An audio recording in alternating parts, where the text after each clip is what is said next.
ورحمة الله وبركاته. إن الحمد لله نحمده ونستعينه ونستغفره ونعوذ بالله من شرور أنفسنا ومن سيئات أعمالنا من يهده الله فلا مضل له ومن يضلل فلن تجد له وليا مرشدا وأشهد أن لا إله إلا الله وحده لا شريك له وأشهد أن سيدنا إيماننا قدوتنا حبيبنا وطبيبنا وطبيب أرواحنا محمد الذي أرسله بالحق بشيرا ونذيرا وداعيا إلى الله بإذنه وسراجا منيرا أما بعد فإن خير الحديث كتاب الله وخير الهدي هدي محمد صلى الله عليه وسلم وشر الأمور محدثاتها وكل محدثة بدعة وكل بدعة ضلالة وكل ضلالة في النار. أعوذ بالله من الشيطان الرجيم. بسم الله الرحمن الرحيم. والقرآن المجيد بل عجبوا أن جاءهم منذر منهم فقال الكافرون هذا شيء عجيب أئذا متنا وكنا ترابا ذلك رجع بعيد قد علمنا ما تنقص الأرض منهم وعندنا كتاب حفيظ بل كذبوا بالحق لما جاءهم فهم في أمر مريج. فقال الله تعالى في كلامه المجيد أعوذ بالله من الشيطان الرجيم. اقرأ باسم ربك الذي خلق. فقال رسول الله صلى الله عليه وسلم إن الله لا ينبذ العلم أن ينتزعه من صدور العلماء ولكن يقبض العلم بقبض العلماء حتى إذا لم يبق عالما اتخذ الناس رؤوسا جهالا فصيلوا فأخطأ بغير علم فضلوا وضلوا. سنخوض معارك لا معهم وسنمضجهم ونردعهم ونعيد الحق المعتصم وبكل القوة ندفعهم. سنخوض معارك لا معهم وسنمضجهم ونردعهم ونعيد الحق المعتصم وبكل القوة ندفعهم وبكل القوة نتطرهم. بسلاح الحق البدار سنحرر أرض الأحرار ونعيد الذل النفس من بعد الذل والعار. سنخوض معارك لا معهم وسنمضجهم ونردعهم ونعيد الحق المعتصم وبكل القوة ندفعهم وبكل القوة نتضرهم. لن نرضى بجزء المحتل لن نترك شبرا للطل ونعيد الذل إلى النفس من بعد الذل والعار. سنخوض معارك لا معهم وسنمضجهم ونردعهم ونعيد الحق المعتصم وبكل القوة ندفعهم وبكل القوة نتضرهم. আলহামদুলিল্লাহ, যাবতীয় প্রশংসা, যাবতীয় গুণগান, যাবতীয় সিদ্ধসাধনা সেই মহিয়ান করিয়া মহান আল্লাহ সুবহানাহু ওয়া তাআলার সেই দরবারে যে মহান আল্লাহ সুবহানাহু ওয়া তাআলা আজ আমাদেরকে সালাতুল জুমআ আদায় করার জন্য মসজিদে আসার বসার তৌফিক দান করেছেন করতেছেন সে মহান আল্লাহ সুবহানাহু ওয়া তাআলার প্রতি অন্তরস্থল থেকে শুকরিয়া আদায় করি। সকলে বলি আলহামদুলিল্লাহ। সালাম ও শীতল রাসূলের প্রতি জিনার অক্লান্ত পরিশ্রমে পেয়েছি সঠিক ধর্ম, যার সুন্নাহ অনুযায়ী জীবন পরিচালনা করতে পারলে আমরা ইহকালে পাবো শান্তি, পরকালে পাবো মুক্তি। যার সুন্নাহ অনুযায়ী জীবন পরিচালনা আমাদেরকে করতেই হবে, সেটা যে কোনো মূল্যে হোক না কেন। রাসূল সাল্লাল্লাহু আলাইহি ওয়াসাল্লামের প্রতি যুগ যুগ ধরে দরুদ সালাম বর্ষিত হোক। আমরা সকলে বলি আল্লাহুম্মা সাল্লি আলাইহি আল্লাহুম্মা বারিক আলাইহি। এবং সেই সমস্ত মুসলিম ভাইদের প্রতি যুগ যুগ ধরে দরুদ সালাম বর্ষিত হোক যারা আল্লাহর জমিনে আল্লাহর দ্বীনকে বাস্তবায়ন করার জন্য কষ্টের পর কষ্ট করে গিয়েছেন। আজ যারা জালিমের কারাবরণ করছেন, যারা ক্রস ফায়ারে শহীদ হয়ে গিয়েছেন, যারা আয়না করে বন্দী থেকেছেন, যারা জালিমের জুলুম নির্যাতনের শিকার হয়েছেন, তাদের প্রতি যুগ যুগ ধরে দরুদ সালাম বর্ষিত হোক। আমরা সকলে বলি আল্লাহুম্মা সাল্লি আলাইহি আজমাইন আল্লাহুম্মা বারিক আলাইহি আজমাইন। সম্মানিত উপস্থিতি, সংক্ষিপ্ত জুমার আলোচনার আলোচ্য বিষয় হচ্ছে আল জিহাদু ফি সাবিলিল্লাহ, অর্থাৎ আল্লাহর রাস্তায় জিহাদ করা। সম্মানিত দিনী ভাই ও বোন, বর্তমানে আমরা এমন এক সময়ে অবস্থান করছি যে সময়ে গোটা পৃথিবীতে মুসলিমরা আজকে নির্যাতিত, নিষ্পেষিত, অপমানিত, লাঞ্ছিত। হক কথা যখনই বলতাম বা হক কথা যখনই বলা হতো তখন তাকে জেলে বন্দী করা হতো। আপনারা জানেন 2016 সাল থেকে শুরু করে 2021 সাল পর্যন্ত এই চোখ শুধু জঙ্গি জঙ্গি খেলাই লেগে গেল। 2016 সাল থেকে শুরু করে 2021 সাল পর্যন্ত এই দুই চোখ শুধু জঙ্গি জঙ্গি খেলাই লেগে গেল। যারাই হক কথা বলেছে, যারাই কোরআনের সঠিক বাণী তুলে ধরেছে, যারা রাসূলের সঠিক দিন প্রচার করেছে, তাদেরকে এই জঙ্গির টেক লাগিয়ে, তাদেরকে এই জঙ্গি সাব্যস্ত করে, তাদেরকে এই জঙ্গি আখ্যায়িত করে জালিমরা জেলখানার মধ্যে বন্দী করেছিল, যা আপনারা জানেন। সম্মানিত উপস্থিতি, বর্তমান সময়ে একজন নেতার খুব প্রভাব, বর্তমান সময়ে সঠিকভাবে মানুষকে সঠিক পথের দিশা দেখাবে এরকম নেতার খুব প্রভাব। তাই আজকে তোমার আলোচনার আলোচ্য বিষয় হচ্ছে জিহাদ ফি সাবিলিল্লাহ, অর্থাৎ আল্লাহ সুবহানাহু ওয়া তাআলার রাস্তায় জিহাদ করা। সম্মানিত উপস্থিতি, আল্লাহ সুবহানাহু ওয়া তাআলা সালাত ফরজ করেছেন, আমরা সালাত আদায় করি। আল্লাহ সিয়াম ফরজ করেছেন, আমরা সিয়াম পালন করি। আল্লাহ হজ ফরজ করেছেন, সামর্থ্য থাকলে আমরা হজ আদায় করি। যাকাত নির্দিষ্ট সম্পদ হলে ফরজ করেছেন, যাকাত আদায় করি। ঠিক অনুরূপ আল্লাহ সুবহানাহু ওয়া তাআলা সূরাতুল বাকারা 2 নম্বর সূরার মধ্যে স্পষ্টভাবে বলছেন, ইয়া আইয়ুহাল্লাযীনা আমানু কুতিবা আলাইকুমুল কিতাল। হে ঈমানদারগণ, হে বিশ্বাসীগণ, তোমরা যারা বিশ্বাস স্থাপন করেছো, তোমরা যারা ঈমান এনেছো, তোমাদের উপরে কিতালকে ফরজ করে দেওয়া হয়েছে। কিতাল মানে লড়াইকে ফরজ করা হয়েছে, কিতাল মানে যুদ্ধকে ফরজ করা হয়েছে, কিতাল মানে মারামারিকে ফরজ করে দেওয়া হয়েছে, কিতাল মানে কাটাকাটিকে ফরজ করে দেওয়া হয়েছে তোমাদের প্রতি। সম্মানিত উপস্থিতি, ঘুমায় না, দেখো আলোচনা শুরু, জীবনটা ঘুমিয়ে ঘুমিয়ে ঘুমিয়ে ঘুমিয়ে শেষ করে ফেললাম। দেখো নিজের পুরুষত্বকে জাগ্রত করে তো এখানে ঘুমিয়ে থাকার কোনো অবকাশ নেই। আর কতদিন ঘুমাবা? ওই যে দেখো ফিলিস্তিনের মধ্যে মুসলমানদেরকে কুচু কাটার মতো হত্যা করছে, গোটা ফিলিস্তিনকে মাটির সাথে মিশিয়ে দিয়েছে। ওই যে দেখো দিল্লির মধ্যে যেখানে মুসলমানদেরকে একদম গোলা কেটে তাদেরকে হত্যা করছে।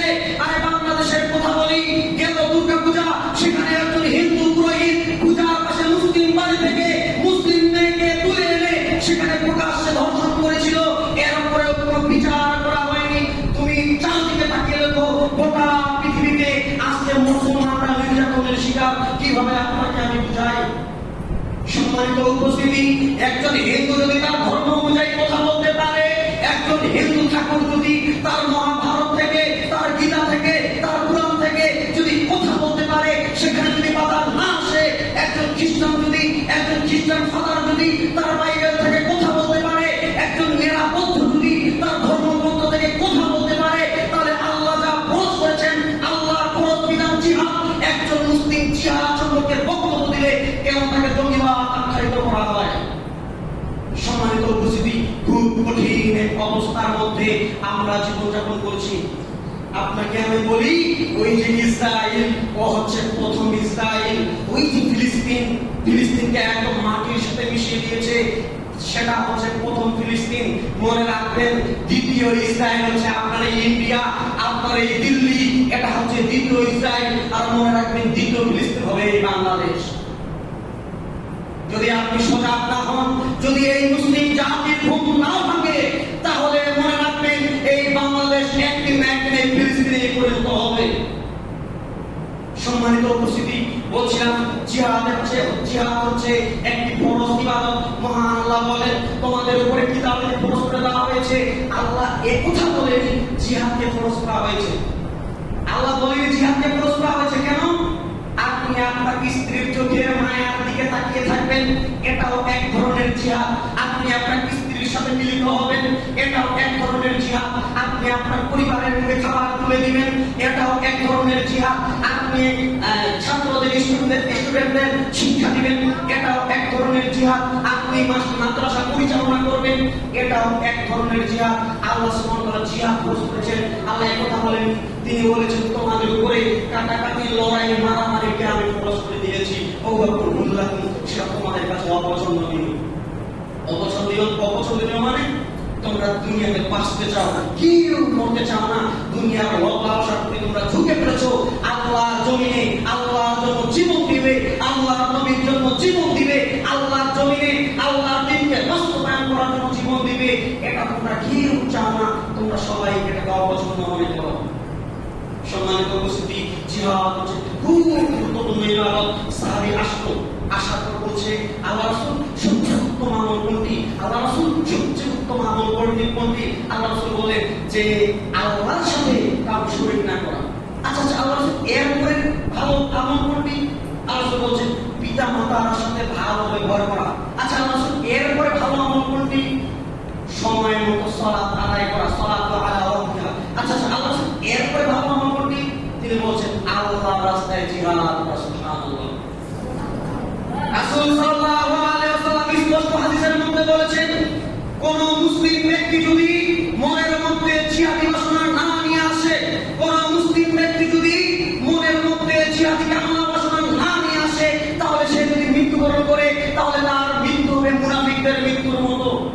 আপনার সামনে আল্লাহকে ব্যঙ্গ করা হয়, আপনার সামনে রাসূলকে ব্যঙ্গ করা হয়, আপনার সামনে আপনার ধর্মকে ছোট করা হয়, আপনার গা গরম হয় না, আপনার রক্ত গরম হয় না, আপনার কুশস্ত জেগে ওঠে না, তাহলে মনে রাখবেন আপনি মৃত্যুবরণ করলে আপনার এই মৃত্যু হবে মুনাফিকদের মৃত্যুর মতো।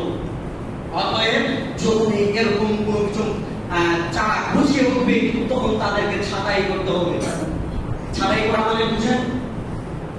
আপনারা নিশ্চয়ই জানেন আবু হায়দার নামক একজন ব্যক্তি যে রাসূল সাল্লাল্লাহু আলাইহি ওয়াসাল্লামের চরিত্র নিয়ে কথা বলেছিল। রাসূল সাল্লাল্লাহু আলাইহি ওয়াসাল্লামের নামে ব্যঙ্গাত্মক সে কিছু কথা লিখেছিল। সে সময় একজন মুসলিম ব্যক্তি তার সামনে গেল, বলছে তুমি কি সেই ব্যক্তি যে আল্লাহর রাসূলের চরিত্র নিয়ে কথা বলেছো? তখন সে মনে মনে ভাবলো যে হয়তো আমার একটা ভক্ত পাওয়া গিয়েছে। বলে হ্যাঁ, আমি ওই বই লিখেছি, রাসূলের নামে রাসূলের চরিত্র নিয়ে রঙ্গিলা রাসূল বইটি আমি লিখেছি। কোনো কথা নাই, পকেট থেকে ছুরি বের করে ওই নাস্তিকের বুকের মধ্যে গুঁজে দিল। এরপরে তার প্রশাসন এসে তাকে জেলখানায় নিয়ে গেল। সে সময় মুসলিম মুফতিরা তাকে বলল যে তুমি বলবে আমার রাসূলকে নিয়ে গালি দেওয়া হয়েছে, আমার রাসূলের চরিত্র নিয়ে কথা বলা হয়েছে, এর জন্য আমি উত্তপ্ত হয়ে আমার সেন্স ঠিক ছিল না, আমার বুদ্ধি ঠিক ছিল না, এর জন্য আমি তাকে হত্যা করেছি। যখন তাকে কাঠগড়ার মধ্যে দাঁড় করানো হলো, তখন সে ব্যক্তি বলছে আল্লাহর কসম, আমি আমার শক্তি আনে, আমি আমার নিজের জ্ঞানে, আমি আমার শক্তি আনে ওই ব্যক্তিকে হত্যা করেছি যে আমার রাসূলকে গালি দিবে, আমার রাসূলের চরিত্র নিয়ে কথা বলবে, আমার রাসূলের স্ত্রীদেরকে যারা গালি দিবে, যারা আমাদের চরিত্র নিয়ে কথা বলবে, এই দুনিয়াতে তাদের কোনো বাঁচার অধিকার নেই। সম্মানিত উপস্থিতি, হক কথা বললে আপনাকে জেলে বন্দী করা হবে। হক কথা বললে আপনাকে জেলে বন্দী করা হবে। দেখুন, এইখানকার একজন প্রিন্সিপাল ছিল, আপনারা সকলে চিনতেন, জনাব আবুল কাশেম, মুফতি আবুল কাশেম সাহেব, আল্লাহ তাকে মাফ করুক, তিনি পূর্বায় পাড়ি জমিয়েছেন। তো তিনি এমন একজন ব্যক্তিত্ব ছিল যিনি আল্লাহর কোরআনের সঠিক কথা মানুষের সামনে তুলে ধরত। যিনি আল্লাহ রাসূলের সঠিক হাদিস মানুষের সামনে তুলে ধরত, কিন্তু জালেমদের এটি সহ্য হয়নি, যার কারণে তাকে জঙ্গিতে দিয়ে তাকে জেলখানায় বন্দী করা হয়েছিল, তাকে আয়না করে বন্দী করা হয়েছিল, তাকে রিমান্ডে নেওয়া হয়েছিল। তিনি যখন জেলখানা থেকে ছাড়া পেয়েছেন, তিনি কান্না করছেন আর বলছেন, আমাকে পা উপরে করে মাথা নিচে করে আমাকে পিটানো হয়েছিল। এই জালেমের শাস্তি তারা এত কঠিনভাবে তাদেরকে নির্যাতন করেছিল। অথচ তিনি ছিল খুব ভালো ব্যক্তি।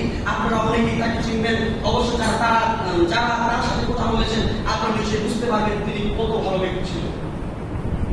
তিনি কোনোভাবে একজন এখানে স্টুডেন্ট লেখাপড়া করতো, তার পিতার নাম ছিল আব্দুর রহমান। সেই ভাই এখানে আসার পর যখন বাসায় যাচ্ছে অ্যাক্সিডেন্ট করেছে, তাকে ভর্তি করা হয়েছে রংপুর মেডিকেলের মধ্যে। সেখান থেকে তাগুত প্রশাসন, সেখান থেকে স্বৈরাচারী তাগুত প্রশাসন তাদেরকে জেলখানার মধ্যে নিয়ে গেল। তাদের সামনে কিছু উগ্রবাদী বই, তাদের সামনে কিছু অস্ত্র তুলে দিয়ে পেপার পত্রিকায় লেখা শুরু করলো।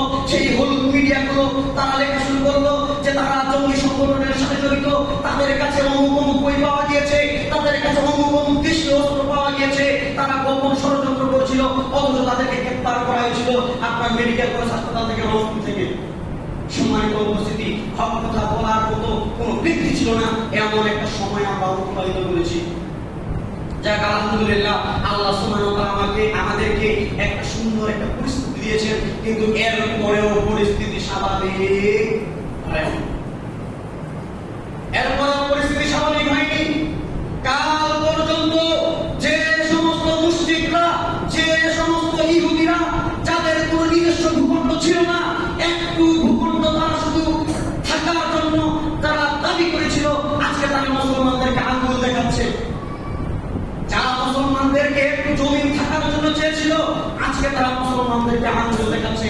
ইতিহাস করে দেখুন, ওমর রাদিয়াল্লাহু তাআলা একজন ইহুদি সর্দারকে বলছেন যে শোনো, তোমরা এই খায়বার প্রান্তর তোমরা ছেড়ে দাও, তোমরা এখান থেকে চলে যাও।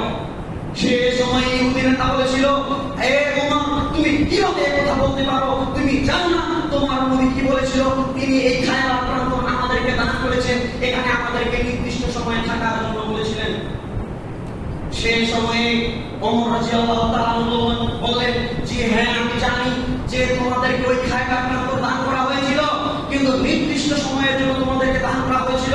তুমি জানো না আল্লাহর রাসূল কি বলেছিলেন?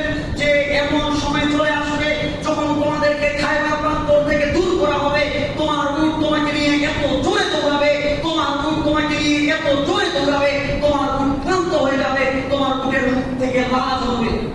অতএব আজকে এসেছে সেই দিন, তোমরা এই খায়বার প্রান্তর থেকে চলে যাও। কাল পর্যন্ত ইতিহাস সাক্ষী যে ইহুদিরা একটু ইসলাম থাকার জন্য যারা চেয়েছিল, আজকে তারা গোটা পৃথিবীতে মুসলমানদের মধ্যে ষড়যন্ত্র শুরু করে দিয়েছে। গোটা পৃথিবীতে আজকে তারা মুসলমানদের উপরে আঘাত করছে, মুসলমান চুপচাপ বসে আছে। সম্মানিত উপস্থিতি, রাসূল সাল্লাল্লাহু আলাইহি ওয়াসাল্লাম বলেছেন, একজন মুসলিম আরেকজন মুসলিম একবার দেহস্বরূপ, ইস্তাকা আইনাহু ইস্তাকা কুল্লুহু। চোখ ব্যতীত হলে যেমনি গোটা শরীর ব্যতীত হয়, ঠিক তেমনি ভাবে আপনার পৃথিবীর এক কোণে যদি একজন মুসলিম ভাইকে মারা হয়, একজন মুসলিম ভাইকে চোখ রাঙানো হয়, তাহলে আপনি এই স্থানে বসে, এই মাদ্রাসার মসজিদে বসে আপনাকে কষ্ট অনুভব করতে হবে। আপনার অন্তরে কি কষ্ট অনুভব হয়? আপনার অন্তরে কি তার কোনো কষ্ট অনুভব হয়? চলুন দেখে আসি হাদিস থেকে।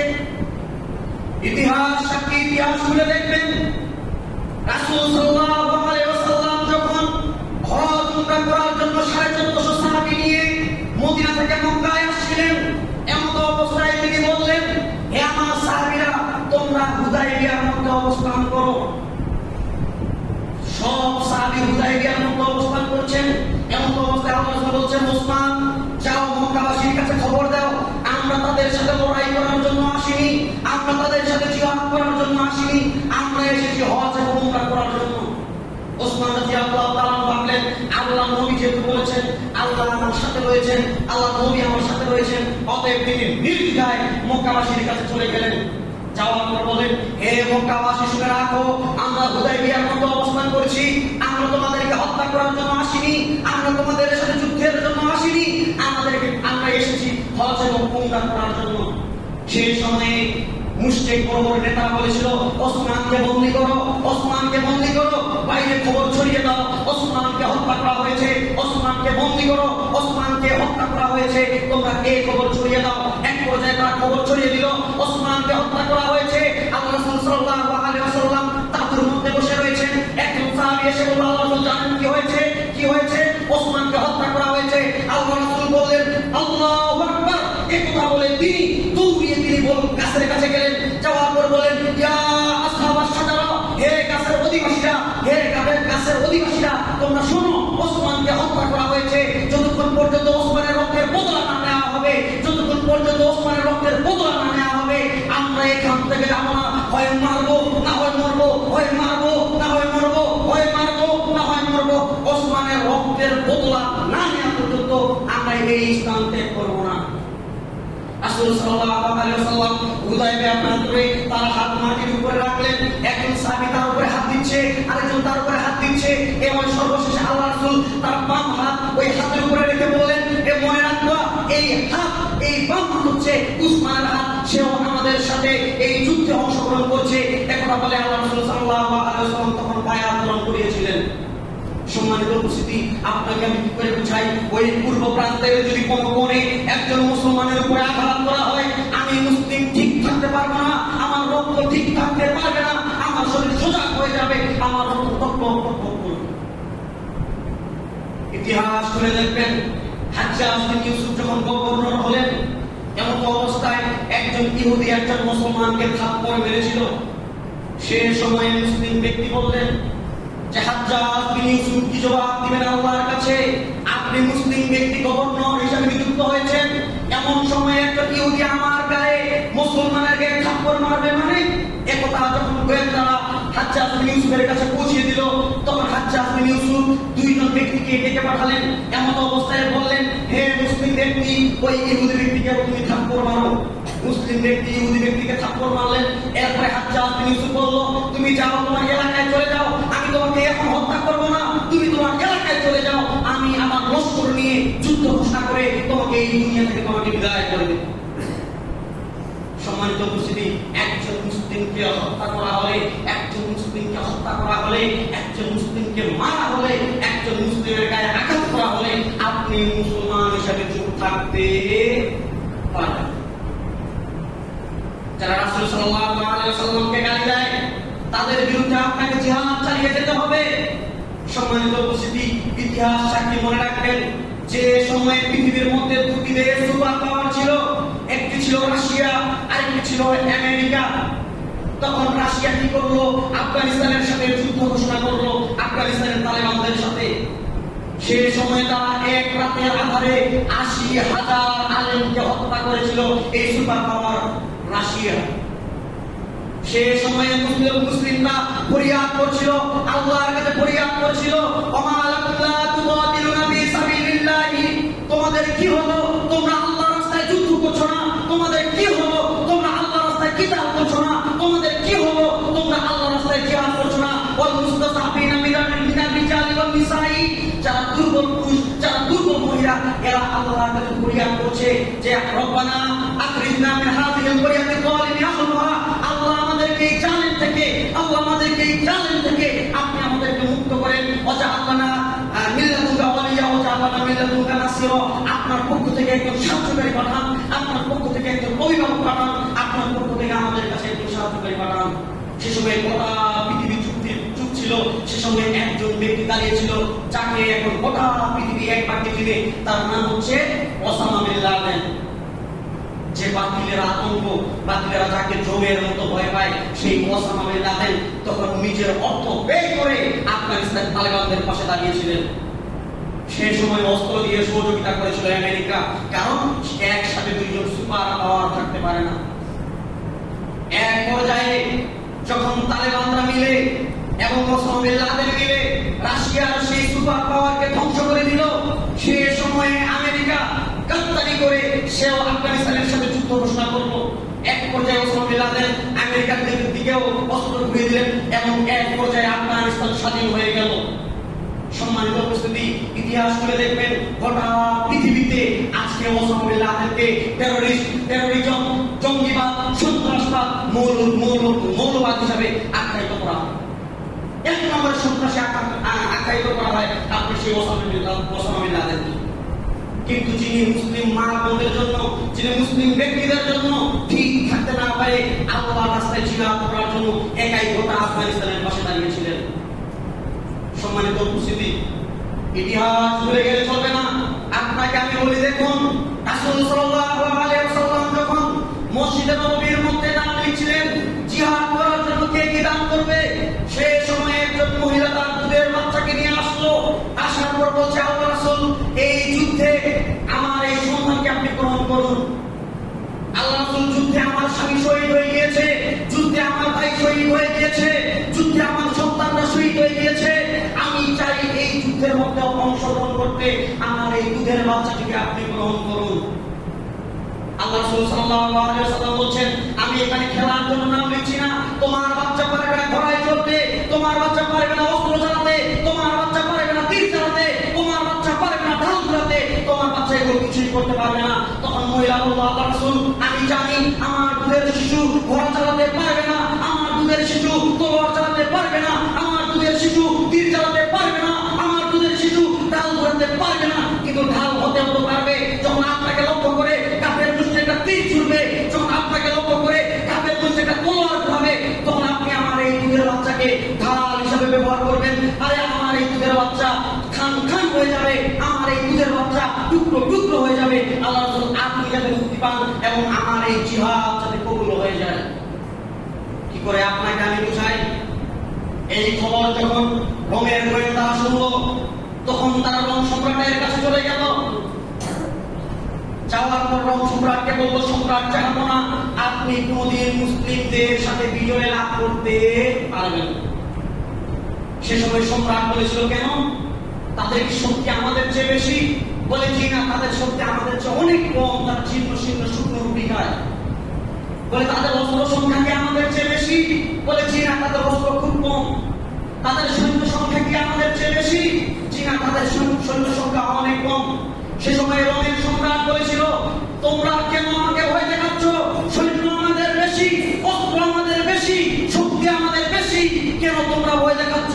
সে সময় রোমের গোয়েন্দারা বলেছিল, সম্রাট জানতো না, শক্তি আপনার বেশি হতে পারে, অস্ত্র আপনার বেশি হতে পারে, শক্তি আপনার বেশি হতে পারে, আপনার কাছে, আপনার ছেলেদের কাছে যেমনি ভাবে নারীরা বেশি প্রিয়, আপনার কাছে এবং আপনার প্রজার কাছে, আপনার সৈন্যদের কাছে মোদের পেয়ালা যত বেশি প্রিয়, নারীরা যত বেশি প্রিয়, মহান মুহাম্মদ এবং তার উম্মতের কাছে আল্লাহর রাস্তায় জীবন দেওয়া এর চেয়ে বেশি প্রিয়। সম্মানিত উপস্থিতি, কি করে আপনাকে আমি বুঝাই? ইতিহাস ভুলে যাবেন না। এই মুসলিমের ইতিহাস ছিল অনেক গৌরবের ইতিহাস। যেদিন থেকে মুসলমানরা জিহাদ ছেড়ে দিয়েছে, যেদিন থেকে মুসলমানরা অস্ত্র ছেড়ে দিয়েছে, যেদিন থেকে মুসলমানরা নেশার পিছনে ছুটেছে, সেদিন থেকে তাদের হাত থেকে স্পেন চলে গিয়েছে, সেদিন থেকে তাদের হাত থেকে আন্দালুসিয়া চলে গিয়েছে, সেদিন থেকে তাদের পবিত্র ভূমিগুলো তাদের হাত থেকে বিদায় নিয়ে নিয়েছে। দেখুন, রাসূল সাল্লাল্লাহু আলাইহি ওয়াসাল্লাম উহুদের প্রান্তরে একজন যুবক আসলো, আসার পর বলছেন, আল্লাহ রাসূল, আমার এই সুন্দর চেহারা, আমার এই বাহু, আমার এই শক্তি, আমার এই যৌবন, আমার এই পেশি, এগুলো যদি আমি আল্লাহর রাস্তায় দান করি, বিনিময়ে আল্লাহ আমাকে কি দিবে? আল্লাহ রাসূল বলছেন, তোমাকে আল্লাহ সুবহানাহু ওয়া তাআলা জান্নাত দিবে। সাহাবী বলছেন, আল্লাহ রাসূল, আমার এই সুন্দর চেহারা, আমার এই শরীর, আমার এই যৌবন, আমার এই শক্তি, আমার এই বেশিবহুল জিনিস যদি আমি আল্লাহর রাস্তায় দান করি, বিনিময়ে আল্লাহ আমাকে কি দিবেন? আল্লাহ রাসূল সাল্লাল্লাহু আলাইহি ওয়াসাল্লাম বলেন যে এর বিনিময়ে আল্লাহ তোমাকে জান্নাত দিবেন। তখন সাহাবী বলল যে আচ্ছা, তাহলে আমি যুদ্ধে চলে যাব।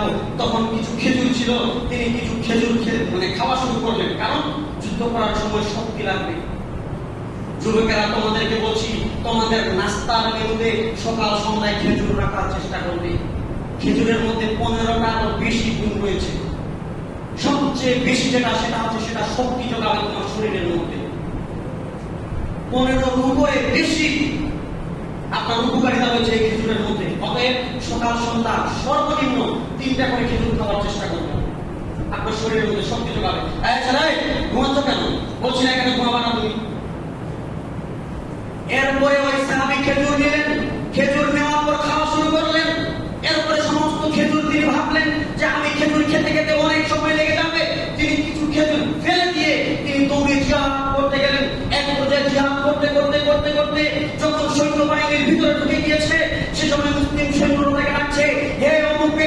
তুমি তো সৈন্য বাহিনীর ভিতরে ঢুকে গেছো, বাইরে আসো। তখন সে বলছে, আমাকে তোমরা থামাইও না, আমাকে তোমরা আটকাবার চেষ্টা করিও না। ওই যে উহুদের প্রান্তর থেকে আমি জান্নাতের ঘ্রাণ পাচ্ছি, ওই যে উহুদের প্রান্তর থেকে আমি জান্নাতের ঘ্রাণ পাচ্ছি। আজকে তোমরা আমাকে কেউ থামাইও না। সম্মানিত উপস্থিতি, জিহাদ করতে করতে সে ব্যক্তি শহীদ হয়ে গেল।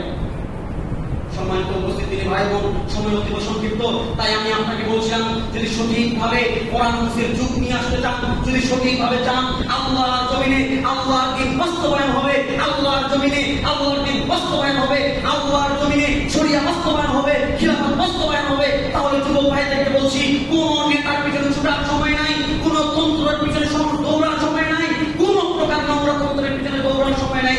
শরিয়া বাস্তবায়ন করতে হবে। এই জন্য শরীরের মধ্যে শক্তি অর্জন করো, ঘুমানোর সময় নাই, খাওয়ার সময় নাই, শরিয়া বাস্তবায়ন করতে হবে, জিহাদে করতে হবে। জিহাদে করার জন্য শরীরের মধ্যে শক্তি অর্জন করো। সম্মানিত উপস্থিতি, আল্লাহ সুবহানাহু ওয়া তাআলা আমাদের সবাইকে আমাদের জিহাদি জজবা নিয়ে আসার তৌফিক দান করুন। আমরা সকলে বলি আল্লাহুম্মা আমিন। সম্মানিত উপস্থিতি, আলোচনার শেষ প্রান্তে একটি বিষয় নিয়ে আলোচনা করতে যাচ্ছি, সেটা হচ্ছে বর্তমান বাংলাদেশে যারা মাথাচাড়া দিয়ে উঠেছে তারা হচ্ছে ইসকন, হিন্দু সংগঠন ইসকন। আপনারা শুনলে অবাক হয়ে যাবেন তাদের ইতিহাস। উপস্থিত সম্মানিত দিদি ভাই বোন, আমরা জানি কৃষকেরা যখন কোনো ফসল আবাদ করে, যখন কোনো বীজ বের হয় বা কোনো আগাছা বের হয়, তখন সেই আগাছাকে ছেটে ফেলতে হয়, তখন সেই আগাছাকে কেটে ফেলতে হয়, নয়তো এই আগাছা এক সময় ফসলকে হতে দিবে না, ফসলকে নষ্ট করে ফেলবে। ঠিক তেমনি ভাবে বর্তমান সময়ের যেটা আগাছা, বর্তমান সময়ে মুসলমানের জন্য যেটা কাল হয়ে দাঁড়িয়েছে, বর্তমান সময়ে মুসলমানদের জন্য যেটা সবচেয়ে বড় সমস্যা হয়ে দাঁড়িয়েছে, সেটা হচ্ছে এই ইসলাম। এই ইসলামকে ধ্বংস করতে হবে, নয়তো আপনার ইসলাম হবে, আপনার অবস্থা হবে দ্বিতীয় ফিলিস্তিনের মতো। প্রথম ফিলিস্তিনকে যেভাবে মাটির সাথে মিশিয়ে দিয়েছে, আপনার বাংলাদেশ দ্বিতীয় ফিলিস্তিন হতে যাচ্ছে। আপনি দেখুন ভবিষ্যতে কি হতে পারে। সম্মানিত উপস্থিতি, বলছিলাম যে এই যে গত 2024 সালে আপনার যখন এই স্বৈরাশাসক যখন বাংলাদেশ থেকে বিদায় নিল, যে মানুষদের উপরে জুলুম নির্যাতন করত, সেই মালাউন সরকার যখন বাংলাদেশ থেকে দিল্লিতে চলে গেল, এরপরে হিন্দু সংগঠন ইসকন মাথাচাড়া দিয়ে উঠল। তারা দেশের মধ্যে দাঙ্গা হাঙ্গামা শুরু করার জন্য মাথাচাড়া দিয়ে উঠল। সে সময় তাদের একজন নেতা চিন্ময় প্রভু, আপনারা নিশ্চয়ই সকলে তাকে চিনেন, চিন্ময় প্রভু, সে জায়গাতে জায়গাতে উস্কানিমূলক আলোচনা করা শুরু করলো। এক পর্যায়ে যখন তাকে বাংলাদেশের প্রশাসন তাকে কি করলো, জেলখানার মধ্যে বন্দী করলো, এরপরে শুনানির জন্য তাকে আদালতে তোলা হচ্ছে। সে সময়ে আমাদের একজন মুসলিম আইনজীবী ভাই সাইফুল ইসলাম আলিমকে দিন দুপুরে আদালত প্রান্তরে হত্যা করেছিল গলা কেটে ওই ইসকনের শয়তানেরা। সম্মানিত উপস্থিতি, আমরা মুসলিম হয়ে কিভাবে এই জিনিসগুলো সহ্য করবো?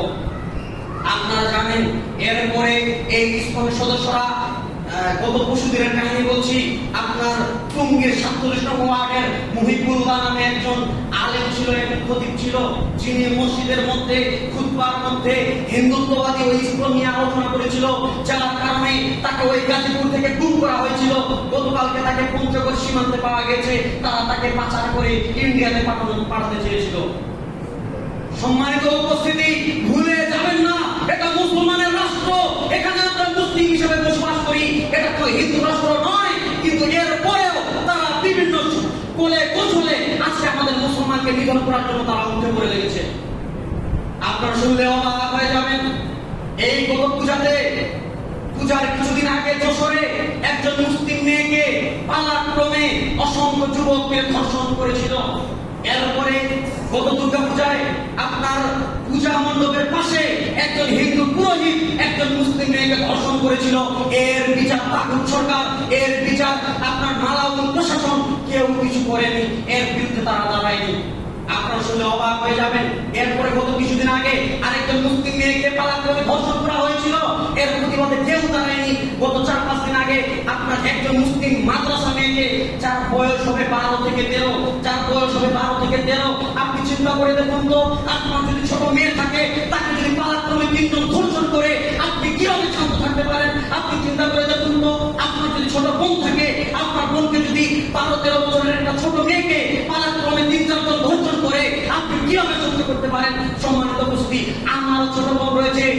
আমি কখনো বরদাস্ত করতে পারবো না, এটা আমি কখনো সহ্য করতে পারবো না। কিন্তু এই মালামুন ইসকন তারা কি করেছিল, আমার বোনকে গাজীপুরে তারা কি করেছিল, পালাক্রমে 3 জন মিলে ধর্ষণ করেছিল। কিন্তু এরপরেও তাগুত প্রশাসন তাদের কোনো ব্যবস্থা করেনি। সম্মানিত উপস্থিতি, গতকালকে একজন ইমামকে গুম করে ফেলা হয়েছিল, যাকে পঞ্চগড়ের মধ্যে পাওয়া গিয়েছে। তাকে সীমান্ত দিয়ে পার করতে চেয়েছিল ইন্ডিয়াতে, কিন্তু তারা পারেনি। তারা এমন ভাবে মাথা চাড়া দিয়ে উঠছে, আপনি অবাক হয়ে যাবেন।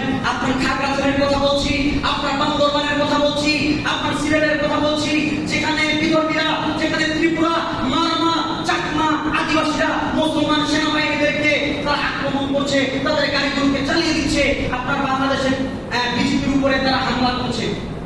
আমরা পরিষ্কার ভাবে সরকারকে বলতে চাই, আরে কোন সেনাবাহিনীর প্রয়োজন নেই, কোন বিজেপির প্রয়োজন নেই।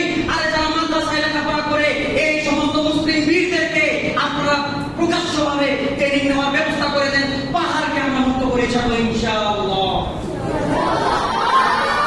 বলছিলাম পরিস্থিতি খুব ভয়ঙ্কর। যদি চুপ থাকেন, যদি এভাবে চুপ থাকেন, যদি এভাবে চুপ থাকেন, যদি এভাবে চুপ থাকেন, তাহলে এক সময় আপনার এই বাংলাদেশ হবে দ্বিতীয় ফিলিস্তিন। এর জন্য আপনাকে আমি বলছি, শক্তি অর্জন করুন শরীরের মধ্যে, শক্তি অর্জন করুন শরীরের মধ্যে। আল্লাহ বলেছেন, তোমাদের কি হলো, তোমরা আল্লাহর রাস্তায় জিহাদ করছো না?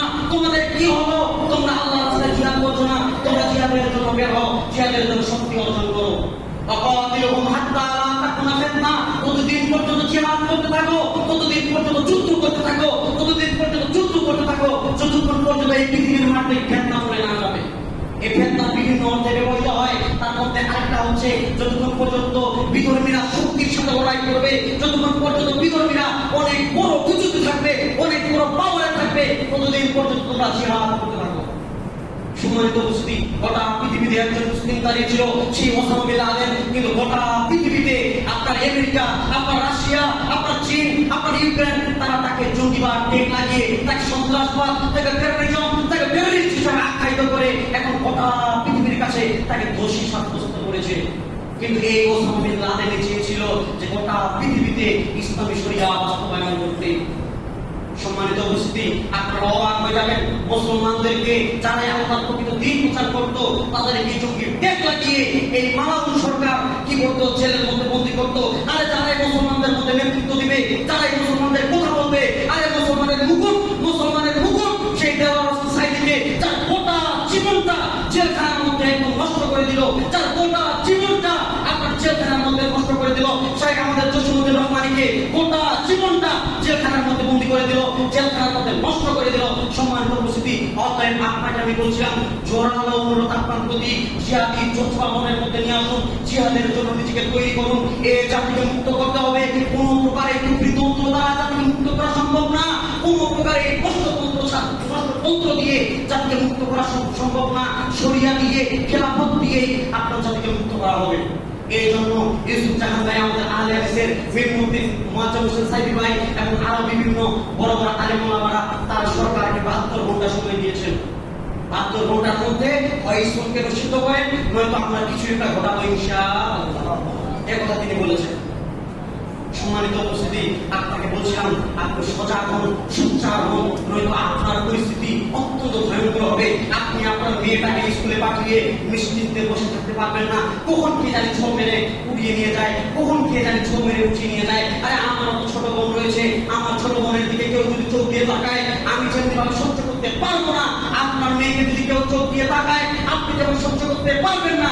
আরে ওটা কাজে করেছে, ধর্ষণ হয়েছে, ওটা আমার বোন, ওটা আমার বোন, ওটা আমার বোন। এটা প্রত্যেক মুসলমানের উচিত আপনার মানববন্ধন করা বা এই নিয়ে লেখালেখি করা। সম্মানিত উপস্থিতি, আজকে কি হচ্ছে, যখন কেউ আল্লাহকে নিয়ে কথা বলছে, যখন কেউ রাসূলকে নিয়ে কথা বলছে, যখন কেউ ইসলামকে নিয়ে কথা বলছে, তখন আমরা মিছিল মিটিং করছি।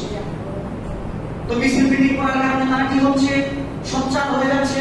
বিধর্মীরা তারা মানে এই মালাউন প্রশাসন, আপনার যারা শেখ হাসিনার 5 হাজার গোলাম ছিল, আপনার পুলিশ বলেন, রেপ বলেন, এই দুই বাহিনী সবচেয়ে নিকৃষ্ট। আপনার এই পুলিশ বাহিনী আর রেপ বাহিনী, তারা ওই পেপার পত্রিকায় লিখে দিয়েছে কি, যে ওই মেয়েটাকে চকলেটের বিনিময়ে ধর্ষণ করেছে, মানে মেয়েটার চরিত্র তারা নষ্ট করছে। একটা টিপ কপালে দেওয়ার জন্য ওই মেয়েটাকে তারা ধর্ষণ করেছে, মানে মুসলিম মেয়েটাকে তারা তার চরিত্র নিয়ে কথা বলছে। সম্মানিত উপস্থিতি, বলছিলাম এই নিয়ে কোনো কারণ মাথা নেই। আপনারা শুনলে অবাক হয়ে যাবেন, এই বুয়েটের মধ্যে একজন হিন্দু ছেলে মুসলিম মেয়েদেরকে নিয়ে অকাট্যভাবে কথা বলছে। সম্মানিত উপস্থিতি, আরেকটি কথা শুনে রাখুন, এই স্কুলের সদস্যরা টার্গেট করেছে আপনার মেয়েকে। জি হ্যাঁ, আপনার মেয়েকে তারা টার্গেট করেছে, আপনার মেয়েকে। একটা ভিডিও, সোশ্যাল মিডিয়ায় একটা ভিডিও দেখলাম, একজন হিন্দু যুবক বলছে যে যদি তোমরা মুসলমানদেরকে ধ্বংস করতে চাও, যদি তোমরা মুসলমানদেরকে নষ্ট করতে চাও, তাহলে তাদের মেয়েদের সাথে তোমরা প্রেমের ভাব তৈরি করো। যখন তোমরা তাদের সাথে প্রেমের ভাব তৈরি করবে, যখন তাদের মেয়েদের পেটের মধ্যে তোমরা তোমাদের হিন্দুত্ববাদের বীজ বপন করবে, তখনই মূলত এই মুসলমানদেরকে ধ্বংস করা যাবে, নচেত ধ্বংস করা যাবে না। সম্মানিত উপস্থিতি, এই স্কুল কলেজ ভার্সিটির মধ্যে আপনারা দেখবেন স্কুলের সদস্যরা যাদের হাতে লাল সুতা রয়েছে, তারা স্কুলের সদস্য, তারা কি করছে, মেয়েদেরকে প্রেমের ফাঁদে ফেলে তারা ওই মেয়েদেরকে ধর্ষণ করছে, বা ওই মেয়েকে রেপ করছে, বা ওই মেয়ের সাথে গোপন সম্পর্ক করছে, যার কারণে ওই মেয়ের পেটের মধ্যে বিবাহিত হওয়ার আগেই তার পেটের মধ্যে একজন হিন্দু ছেলে কি হচ্ছে, বীজ বপন হচ্ছে। টার্গেট করেছে আপনার মেয়েকে। অতএব আপনার মেয়েকে সঞ্চার করবেন, আর সে কিভাবে চলাফেরা করছে, কার সাথে চলাফেরা করছে, তার বন্ধুত্ব কার সাথে, এই বিষয়ে আপনাকে সঞ্চার হতে হবে। সম্মানিত উপস্থিতি, अगर जान चाहिए तो दे देंगे, अगर जिगर चाहिए तो दे देंगे, अगर दुनिया को सब कुछ चाहिए तो सब कुछ दे देंगे। अगर नबी की बात आई, अगर नबी की बात आई तो जान छीन कर रख देंगे इंशाअल्लाह। সম্মানিত উপস্থিতি, আলোচনা সংক্ষিপ্ত করছি। সম্মানিত দিনী ভাই বোন, তাই আসুন আল্লাহ সুবহানাহু ওয়া তাআলা আমাদের সবার মধ্যে জিহাদি জজবা, জিহাদি চেতনা এগুলো নিয়ে আসার তৌফিক দান করুন। আমরা সকলে মিলে আল্লাহুম্মা আমিন। পরিশেষে আমরা আবারও শুকরিয়া আদায় করি যে আমরা ডাইরেক্ট ফলাফল এভাবে আলোচনা করতে পারছি। আল্লাহ সুবহানাহু ওয়া তাআলার সমস্ত প্রশংসা আমরা সকলে মিলে আলহামদুলিল্লাহ। আলহামদুলিল্লাহ ওয়া সালাতু ওয়া সালামু আলা মান লা নাবিয়্যা বা'দা। আম্মা বা'দ, আউযু বিল্লাহি মিনাশ শাইতানির রাজীম। বিসমিল্লাহির রাহমানির রাহিম। ইন্নাল্লাহা ওয়া মালাইকাতাহু ইউসাল্লুনা আলান নাবী, ইয়া আইয়ুহাল্লাযীনা আমানু সাল্লু আলাইহি ওয়া সাল্লিমু তাসলিমা। সবাই দরুদ পাঠ করি। আল্লাহুম্মা সাল্লি আলা মুহাম্মাদ ওয়া আলা আলি মুহাম্মাদ কামা সাল্লাইতা আলা ইব্রাহিম ওয়া আলা আলি ইব্রাহিম ইন্নাকা হামিদুম মাজিদ। আল্লাহুম্মা বারিক আলা মুহাম্মাদ ওয়া আলা আলি মুহাম্মাদ কামা বারাকতা আলা ইব্রাহিম ওয়া আলা আলি ইব্রাহিম ইন্নাকা হামিদুম মাজিদ। আল্লাহ সুবহানাহু ওয়া তাআলা আমাদের সবাইকে পাঁচ ওয়াক্ত সালাত আদায় করার তৌফিক দান করুন। আমরা সকলে মিলে আল্লাহুম্মা আমিন। ইবাদতগুলোকে কবুল করে নিন। আমরা সকলে মিলে আল্লাহুম্মা আমিন। তাদের ব্যবসার মধ্যে আল্লাহ বরকত দান করুন। সকলে মিলে আল্লাহুম্মা আমিন। যারা ইনভেস্ট করেছেন তাদেরকে আল্লাহ সুবহানাহু ওয়া তাআলা দ্রুত ঋণ থেকে বেরিয়ে আসার তৌফিক দান করুন। সকলে মিলে আল্লাহুম্মা আমিন। আজকের যে আলোচনা হলো, আল্লাহ সুবহানাহু ওয়া তাআলা আমাদের সবাইকে, আমাদের সবার মাঝে জিহাদি জজবা নিয়ে আসার তৌফিক দান করুন। সকলে মিলে আল্লাহুম্মা আমিন। এবং আপনিও নোংরাতন্ত্র থেকে আমাদেরকে দূরে থাকার তৌফিক দান করুন। আমরা সকলে মিলে আল্লাহুম্মা আমিন। আল্লাহ সুবহানাহু ওয়া তাআলা যেন এই নষ্ট সংগঠন বা এই নিকৃষ্ট সংগঠন বা এই ভয়ঙ্কর সংগঠন ইসকন এদেরকে ধ্বংস করুন এবং এদের থেকে আমাদের মুসলিম মা বোনদেরকে দূরে থাকার তৌফিক দান করুন। আমরা সকলে মিলে আল্লাহুম্মা আমিন। যেন গোটা মুসলিম মা বোনদের ঘুমকে ভেঙে দেন এবং তারা যে আশা নিয়ে, ভবিষ্যৎ নিয়ে তারা পড়ে রয়েছে, তাদের এই ভবিষ্যৎকে নষ্ট করে তাদের মনের মধ্যে জিহাদের বীজ, জিহাদের জজবা, জিহাদের আকাঙ্ক্ষা আল্লাহ সুবহানাহু ওয়া তাআলা যাতে তাদের অন্তরের মধ্যে ঢুকিয়ে দেন। আমরা এই জন্য সকলে মিলে আল্লাহুম্মা আমিন। উপস্থিতি আশাবাদ রেখে আজকের আলোচনা এখানে শেষ করছি। ইবাদাল্লাহ রাব্বুল্লাহ ইন্নাল্লাহা ইয়া'মুরু বিল আদলি ওয়া ইতাইল কুরবা ওয়া ইয়ানহা আনিল ফাহশাই ওয়াল মুনকারি ওয়াল বাগই ইয়া'ইদুকুম লাআল্লাকুম তাযাক্কারুন ওয়া ইয়াস্তাজিব লাকুম ওয়া লা যিকরুল্লাহি তাআলা